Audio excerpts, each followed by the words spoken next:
Hello guys, এই দেখো এখন রাত্রেবেলায় পরোটা হচ্ছে।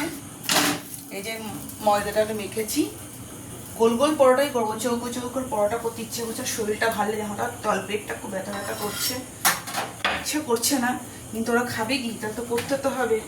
আমি বাধ্যমূলক আমি গোল গোলই পরোটাটা করলাম। আর এই যে করেছি এর সাথে খাওয়ার জন্য এই করিস না ইঁচড়ের তরকারি, ইঁচড় দিয়ে আলু দিয়ে। আর এটা হচ্ছে উচ্ছে চাকচাক করে ভেজেছি, উচ্ছে দেখা যাচ্ছে, এটা দেখতে পাচ্ছিস উচ্ছেটা চাকচাক করে উচ্ছে ভাজা করেছি।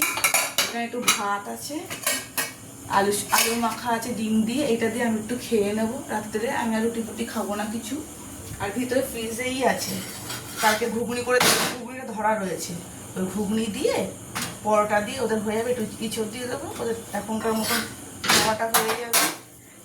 তাই তোমরা কে কে পরোটা খেতে ভালোবাসো কমেন্টে জানিও, শেয়ার করো। বাই বন্ধুরা।